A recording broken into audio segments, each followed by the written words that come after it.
एक साधारण सा इंसान जिसका नाम था रामकरण। रामकरण जिसके मम्मी पापा इस दुनिया में थे नहीं, और उनकी ज़मीन जायदाद थी। ज़मीन जायदाद में खेत, जहाँ पर बुआई वगैरह हुआ करती थी, खेत खलियान हुआ करते थे रामकरण के। और रामकरण सिर्फ इसी चाह में था कि कोई एक अच्छी जीवन साथी मिल जाए, और किस्मत से वही हुआ कि एक अच्छी जीवन साथी उन्हें मिली। वक्त बीतता गया और उनसे 6 बच्चे हुए, 6 के 6 लड़के। सबसे छोटे वाले की जो उम्र रही 4 साल, सबसे बड़े वाले की जो थी वो 17 साल। अच्छा खासा समय था, बहुत खुशहाल परिवार था। इनके जो लड़की के मम्मी पापा थे वो रहते थे कानपुर से कुछ 20-30 किलोमीटर दूर। तो उस टाइम पे घोड़ा गाड़ी हर किसी के पास हुआ नहीं करती थी।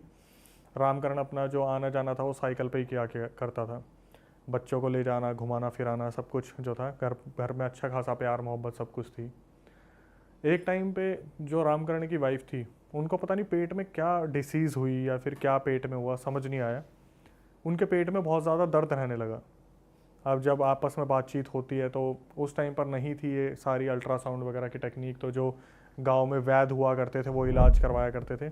तो वैद्य के पास ये लोग जाते थे और वो कुछ अपनी तरफ से आयुर्वेदिक दवाई दे देते थे, जो बहुत गर्म दवाइयाँ होती थी, जिससे अगर पेट ठीक हो गया तो कोई और बीमारी हो गई, उससे कोई और बीमारी हो गई। वक्त वक्त चलता रहा, बीतता रहा, बीतता रहा, लेकिन ये कभी उस लेवल तक नहीं पहुंच पाए कि किसी बड़ी हॉस्पिटल या बड़े किसी दवाखाने तक पहुंच जाए जहाँ पर ठीक हो जाए। 1 साल उस सिचुएशन में ये रही रामकरण की जो वाइफ थी, और फिर ये एक्सपायर हो गई। इन्होंने अपने जीवन को अलविदा कह दिया। धीरे धीरे वक्त गुजरता रहा। अब रामकरण को ये तो समझ में आ गया था कि यार मैं अकेला वो इंसान हो गया हूँ जो मेरे को अपने 6 बच्चों को संभालना है।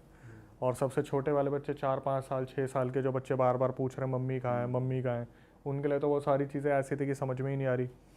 तो रामकरण का उस टाइम पे जो उपजाई थी, मतलब खेतों का जो फसल थी, उसका सीज़न आ रखा था। तो रामकरण ने सोचा कि मैं एक काम करता हूँ, अभी 6 के 6 बच्चों को थोड़े टाइम के लिए नानी के पास छोड़ देता हूँ इनकी, और मैं अभी फसल पर ध्यान देता हूँ। इन सब इमोशनल चीज़ों में फसल का काम रह जाएगा।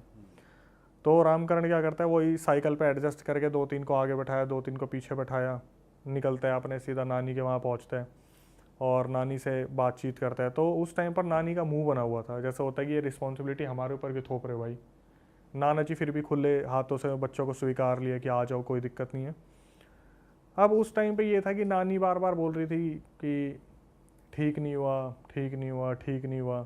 अब ठीक नहीं हुआ हो तो सबको ही पता है, लेकिन उस चीज़ का करा क्या जाए। रामकरण बताते हैं वहाँ पे कि ऐसे ऐसे हो गया, तो फसल अब मेरे को संभालनी है, बच्चों को मैं संभाल नहीं सकता, और कब तक मैं पड़ोसियों के पास बच्चों को छोड़ूंगा। 1 दिन 2 दिन, अब तो ऐसा हो रहा है कि पड़ोसी भी बोल देते हैं कि उनको भी काम है, हर किसी को कोई ना कोई काम रहता है, और आधे से ज़्यादा तो खेतों में ही जाते हैं।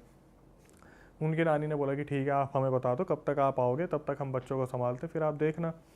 लेकिन जाते जाते ना नानी दिमाग में एक बात डाल देती है कि तुम्हारी उम्र अभी इतनी ज़्यादा नहीं हुई है, तुम्हें दूसरी शादी कर लेनी चाहिए। कम से कम बच्चों को संभालने वाला कोई तो होगा। हमारी उम्र रही कितनी है अब, 10 साल 20 साल, ज़्यादा से ज़्यादा 30 साल। रामकरण उस चीज़ में मतलब था ही नहीं। उसे ये था कि नहीं भाई, मतलब एक होता ना इंसान को बार बार पुराने दिन याद आते कि मेरी अभी बीवी को मरे कितना टाइम हुआ है, और ये मेरे को दूसरी शादी के लिए बोल रहे, 6 बच्चे हैं, कोई आएगी तो क्या संभालेगी।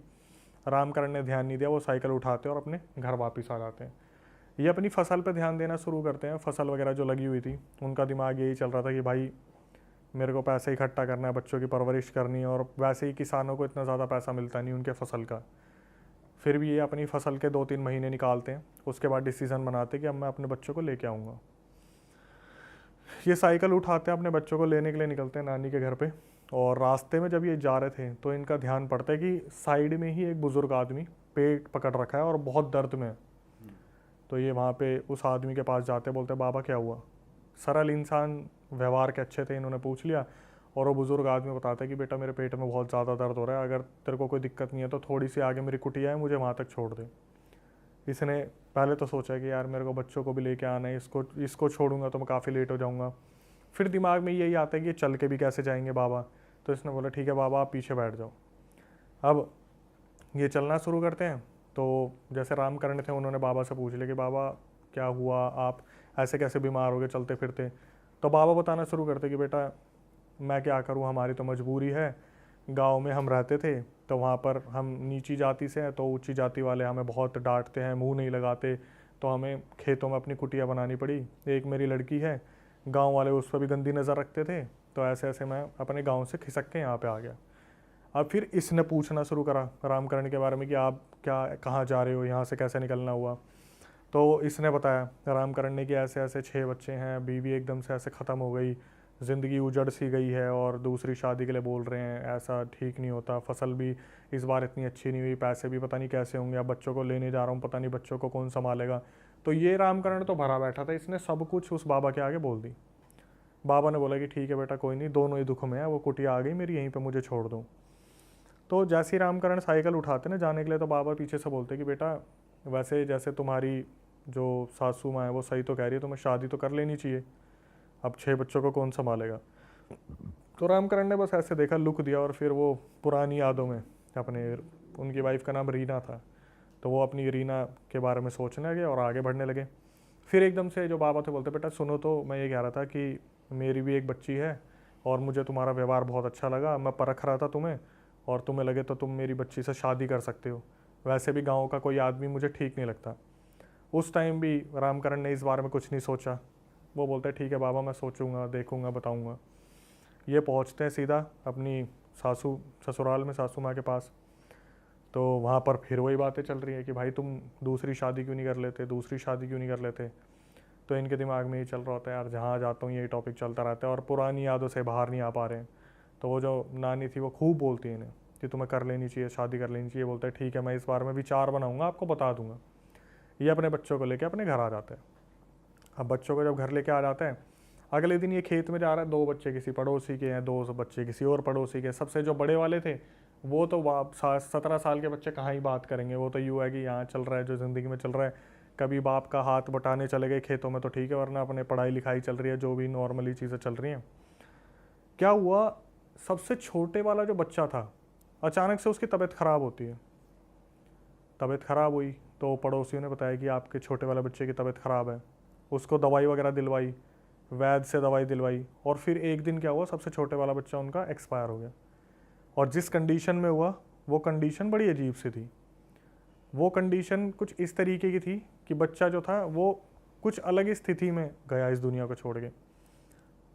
इसको समझ नहीं आया कि ये हुआ क्या। अब भाई उधर से वो आए, सासू माँ वगैरह आए, बच्चे को देखा कि यार ये तो चला गया और तुम क्या ध्यान रखोगे, मुझे नहीं लग रहा कि तुम ध्यान रख पाओगे, ऐसा है वैसा करके। तो फिर दोबारा इस पर दबाव डाला कि तुम्हारे 5 बच्चे बचे हैं, कम से कम उनका तो ध्यान दे लो, तो तुम्हें दूसरी शादी कर लेनी चाहिए, ऐसे कर लेनी चाहिए। फिर ये बताते हैं अपनी सासू माँ को कि ऐसे ऐसे मैं जब गया था ना, तो वहाँ पे एक बाबा थे और उन्होंने अपनी बच्ची के बारे में बताया था, तो अगर मैं करूँगा तो एक बार उनसे कर सकता हूँ, क्योंकि मेरा वैसे तो व्यवहार किसी से मिल नहीं रहा था, उस बाबा से मेरा थोड़ा व्यवहार मिला था। तो अब वो सासू माँ गुस्सा होगी कि क्या कोई रोड पे मिल जाएगा तो तुम किसी से भी कर लोगे, ऐसे थोड़ी ना होता है। तो ये बोलते हैं कि एक काम करते हैं, हम एक बार मिल लेते हैं उनसे, मिल के उनका थोड़ा सा आपको भी व्यवहार समझ में आ जाएगा। अभी अपनी सासू माँ को लेने अगले दिन जैसे सब कुछ क्रियाक्रम करके अगले दिन लेके जाते हैं उस कुटिया के पास। तो वहाँ पर वो लड़की खड़ी होती है, उसका नाम रानी था, पहले वाली का नाम रीना था, इसका नाम रानी है। तो जब ये वहाँ पे पहुँचते हैं, लड़की दिखने में सुंदर थी, तो सासू माँ ने बोला कि बेटा तेरा वो बाबा कहाँ है, बाबा को बुला। तो वो लड़की बताती कि बाबा तो अभी 1 हफ्ते पहले गुजर गए। तो बोलते कि तू यहाँ पे अकेली क्या कर रही है। बोली मेरे को जो बाबा ने बताया था ऐसे सब्जी उगानी है, ये करना वो करना, मैं तो वही कर रही हूँ। तो वहाँ पे रामकरण समझ गया कि भाई इसका भी व्यवहार ठीक है बात करने में। तो रामकरण बोलते हैं कि अगर आपको दिक्कत ना हो तो ऐसे ऐसे आपके बाबा ने मेरे से बात की थी। तो लड़की भी बोलती है कि आप रामकरण हो, अब बाबा ने मुझे बताया था आपके बारे में, आपने उनकी एक बार जान बचाई थी ऐसे ऐसे। तो रामकरण बोलते हैं काम करो, आप हमारे साथ हमारे घर चलो। ये उन्हें अपने घर लेके आ जाता है, दिखाते हैं 5 बच्चे हैं, ऐसे ऐसे अगर आप इनकी देखभाल कर सकते हो तो आपका भी कोई नहीं है, मेरी ज़िंदगी में भी कोई नहीं है, ऐसे ऐसे आप बच्चों का थोड़ा सा ध्यान रख सकते हो, तो हम शादी कर लेते हैं। भाई ये शादी कर लेते हैं, लाइफ आ जाती है दोबारा ट्रैक पे। ठीक है, अब रामकरण की ज़िंदगी थोड़ी सरल हो गई, वो अपने खेत में जा रहा, बच्चे हैं आराम से। लेकिन जो सबसे 2 बड़े बच्चे हैं वो तो फिर भी बात नहीं कर रहे, उन्होंने कभी उसको अपनी माँ स्वीकार ही नहीं, रानी को। वो अपनी जो असली माँ थी रीना, उसी के ही दिमाग में रहते थे कि वही हमारी माँ थी, ये आ गई बच्चों का ध्यान रखने के लिए, तो ज़्यादा अच्छे से व्यवहार भी नहीं होता था। अब कैसे ये लोग सोया करते थे, जैसे घर में घुसते ही एक बहुत बड़ा आंगन है, राइट हैंड साइड में वॉशरूम है, अंदर जाते ही किचन बाहर की तरफ, और 2 पीछे कमरे हैं, जिसमें एक कमरा बच्चों को दे रखा है और एक में पति पत्नी ये सोते हैं। जब सबसे छोटे वाला अगर रोता है तो रात को वो इनके पास आ जाता है, वरना वहीं वो भाई अपने संभालते रहते हैं कि हमारा भाई हम देख लेंगे। ठीक है, इस बात को 6 महीने हुए थे, शादी वगैरह हो चुकी थी और सबसे छोटे वाला बच्चा जा चुका था। फिर जो सबसे छोटे वाले से बड़ा वाला बच्चा था उसकी तबीयत ख़राब होती है। उसको भी समझ नहीं आ रहा, पेट में दर्द हो रहा है। छोटा बच्चा था, कुछ ज़्यादा बोल नहीं पा रहा, खाना नहीं खा रहा, खाना खा रहा तो उल्टी आ जा रही है। एक दिन ये खेत में गया, जो रामकरण था, वापस आया, रात को ये लोग सोए और सुबह जब ये उठ के जाके देखते हैं दूसरे कमरे में तो वो जो सबसे छोटे से बड़ा वाला बच्चा था जो 5वें नंबर पे था वो भी ख़त्म। और वो जो ख़त्म हुआ भाई, वो एक ख़त्म होना सबसे और अलग चीज़ थी, क्योंकि वो पूरा नीला पड़ चुका था और ऐसा लग रहा था इसके शरीर में खून नहीं है, कि पता नहीं रात को ऐसा क्या सांप काट गया, पता नहीं कौन सी बीमारी हो गई। इस दर्द को इन्होंने ये सोच लिया और एकदम ही खत्म हो रहे हैं। ये पहले सबसे छोटा हुआ, फिर उसके बाद उससे बड़ा हुआ, अब रह गए 4। सीरीज वाइज हम काउंट करेंगे, नीचे से अभी हम चल रहे ऊपर। भाई वो भी खूब दबा के रो रही है जो रानी है कि बच्चा ख़त्म हो गया, बच्चा ख़त्म हो गया। उसने तो दिल से लगा रखा था, सबसे छोटा था तो रहता था उसके पास। ठीक है भाई, वक्त गुजरता रहा, ये वक्त भी टल गया। इसके बाद क्या हुआ, अब जैसे खेत पे वो जाया करता था रामकरण, अपने दोनों सबसे बड़े वाले बच्चों को साथ ले जाया करता था कि हाथ बंटवाने ये सब कुछ। जो उससे 2 ऊपर बच्चे थे उन दोनों की एक साथ तबीयत ख़राब हुई। 5-6 महीने के डिस्टेंस में फिर दोबारा उनकी तबीयत ख़राब हुई। एक रात क्या हुआ, सोए, अगले दिन उठे, वो दोनों बच्चे भी सेम पोजीशन में ख़त्म मिले, नीले पड़े, दोनों नीले पड़े हुए हैं, ऐसा लग रहा है शरीर में खून नहीं है। बैक टू बैक हो रहा। अब 4 बच्चे ख़त्म हो गए। सबसे पहले छोटा गया और फिर उससे बड़ा गया, फिर उससे 2 बड़े चले गए, अब रह गए 2 बड़े बच्चे।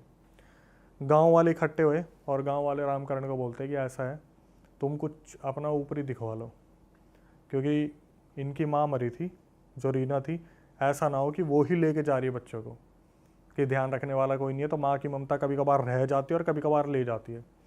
तो रामकरण की एकदम से आंखें खुल गई कि मैंने इस बारे में तो सोचा ही नहीं कि कहीं रीना जो इनकी गुजरी हुई माँ है वही तो नहीं लेके जा रही है अपने साथ। ये जाता है एक बाबा के पास, बाबा के पास जाता है और जो बाबा इन्हीं के घर से 2-4 किलोमीटर दूर रहते थे उनके पास जाता है और जाके बोलते हैं कि बाबा मेरे घर पे तो जैसे मौत का अकाल सा रखा, मुझे समझ नहीं आ रहा कि मेरे घर पे हो क्या रहा है, मेरे 4 बच्चे ख़त्म हो गए। वो जो बाबा बैठा था वो बोलता है, बेटा अभी तेरे 2 बच्चे भी मरेंगे, तू भी मरेगा और तेरी लुगाई भी मरेगी। और सीधा ऐसे ही बोलता, सीधा बोल दिया कि तुम बचने वाले नहीं हो और तुम्हें कोई बचाने वाला है भी नहीं, तुम सब मरोगे। ये पूछने लगा कि बाबा ऐसा क्या हुआ। बोला अभी तू ये मत सोच ऐसा क्या हुआ, जिस चीज़ के लिए तू आया है ना अपने बच्चों को बचाने के लिए, उसी पे ध्यान दे। तो ये बोलता है कि मैं कैसे बचाऊं बच्चों को। बोलता है कि जब तक तू सोएगा नहीं तब तक तू भी जिंदा रहेगा, तेरे बच्चे भी जिंदा रहेंगे और तेरी लुगाई भी जिंदा रहेगी। जैसे ही तू सोएगा मरेगा। ये अपने घर पे आता है वापस। अब इसके दिमाग में होता है कि मेरे को सोना नहीं है। भाई जो खेत से काम करके आता है ना, उसकी एनर्जी वैसे ड्रेन हो जाती है। रात के 2 बजे उसकी पता नहीं कब आँख लग गई, सुबह वो उठा, जैसी 4-5 बजे सुबह आँख खुली ना, एकदम से भाग के गया दूसरे कमरे में, देखा चलो सब कुछ नॉर्मल है। मतलब बाबा ने जो बताया था वो तो नहीं हुआ जो होना चाहिए था।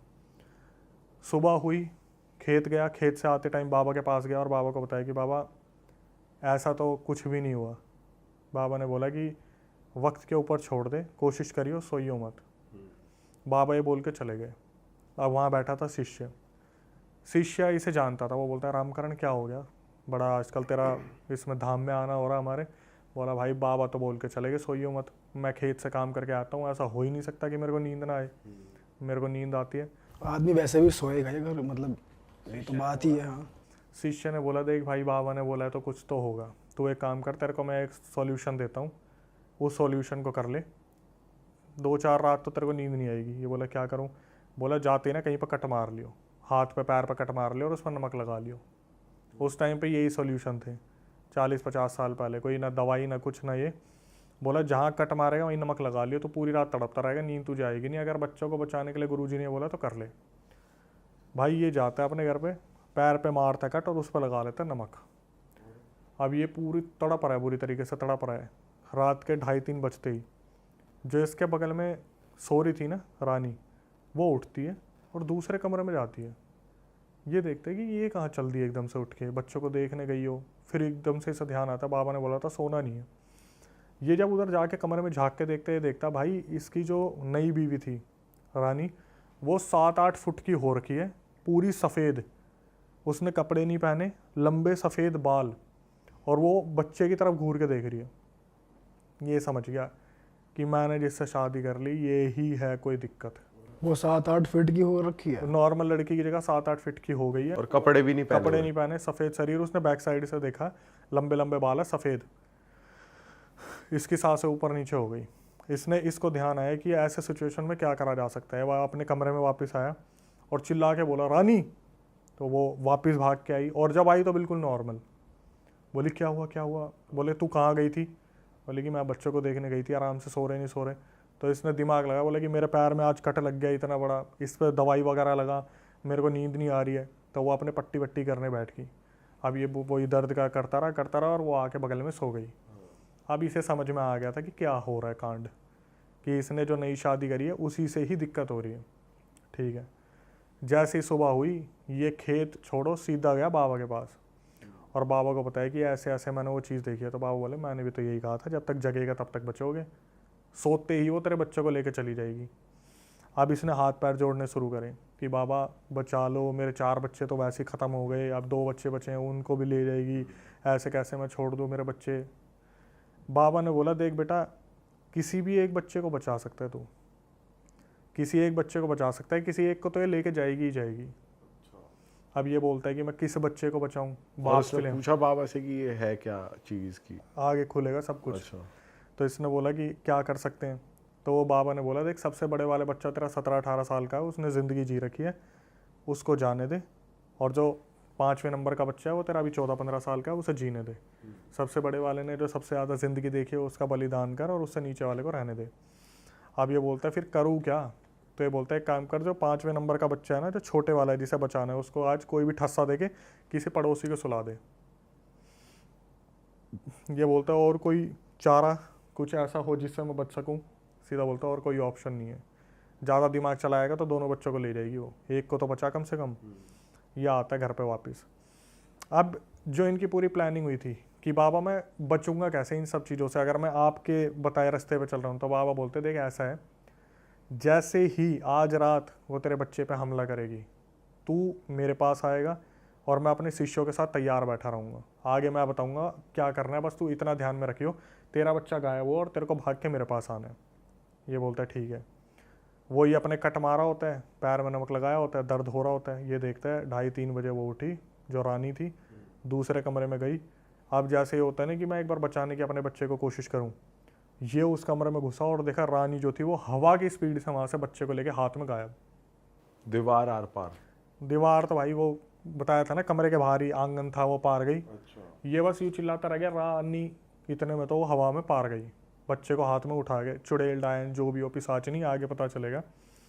ये भागा सीधा बाबा के पास। बाबा बाबा वो तो ले गई। वो शिष्यों के साथ खड़े होते कि चलो फटाफट।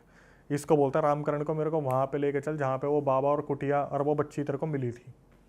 भाई ये भागे भागे वहाँ जाते हैं, वहाँ पे कुछ ही नहीं होता, सिर्फ एक पीपल का पेड़ होता है।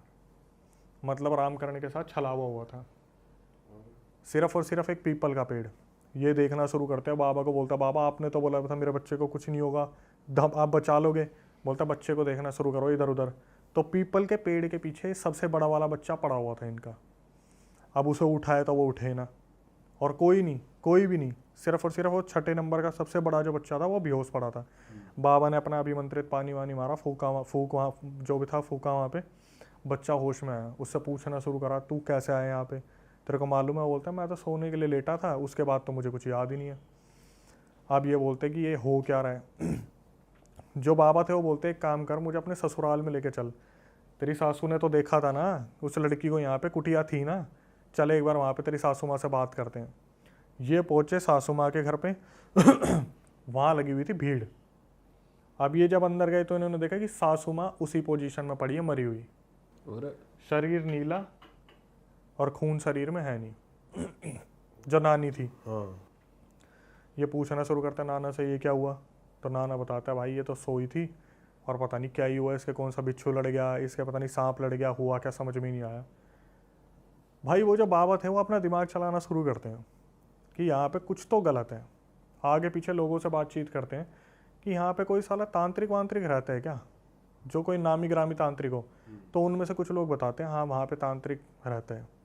ये बोलते चलो बेटा सारे वहीं पे, लठ लेके वहीं पहुँचो। तो रामकरण ने भी बोला कि भाई इस गांव में हादसे होंगे, मेरे साथ भी हुआ है, चलो मेरे साथ। तो ये लेके वहाँ पहुँचते हैं। अब जब वहाँ पहुँचते तो वो तांत्रिक सामने बैठा होता है बिल्कुल चौड़ा हो के, बढ़िया लठ वठ पकड़ के, और बगल में उसका घर था जिसमें उसके बच्चे बीवी थे। तो ये बाबा पूछना शुरू करते कि तू अपने आप से बताएगा या तेरे को मार के पूछना शुरू करे। अब वो था वो घोर तांत्रिक, वो ऐसे कैसा मुंह खोलेगा, मैंने कुछ नहीं करा, मेरे पास क्यों आए हो, मैंने कुछ नहीं करा, मेरे पास क्यों आए हो। गाँव वाले सीधा भागे, बीवी को पकड़ा, बच्चों को पकड़ा कि सच सच बता दे, नहीं तो ख़त्म कर देंगे। वो जो बंदा बताते हैं वहाँ पे तांत्रिक जो आघोरी था, बताता है मैंने कुछ नहीं करा, जो करा है इन बच्चों की नानी ने करा है। बोलते बच्चों की नानी ने? बोलता हाँ, वो जब वो नानी लेके आई थी इनको 6 के 6 बच्चों को यहाँ पे। ये बोलते अब सच बता हुआ क्या था। तो ये बताते हैं, तांत्रिक बता रहा कि जब उस नानी की लड़की गुजरी थी, मतलब रामकरण की वाइफ जब गुजरी थी, तो नानी को ये लगा कि उसकी जो बेटी गुजरी है वो गुजरी इसलिए क्योंकि रामकरण ने उसका इलाज नहीं करवाया। वो इतनी ज़्यादा चिढ़ गई थी, इतनी ज़्यादा चिढ़ गई थी। जब रामकरण अपने बच्चों को छोड़ने गया था तो वो नाखुश थी। जैसे ही रामकरण अपने बच्चों को छोड़ के फसल के काम से गया तो ये सीधा तांत्रिक के पास लेके गई कि इन 6 के 6 बच्चों की बलि चढ़ानी है मेरे को।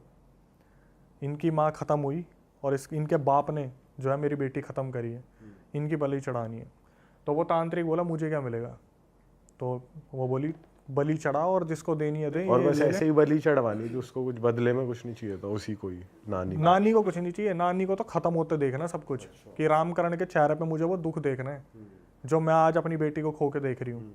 बोली इन सब की बलि चढ़ा और अपने जो करना कर, मेरे को नहीं पता, मेरी बच्ची के लिए मुझे इंसाफ चाहिए।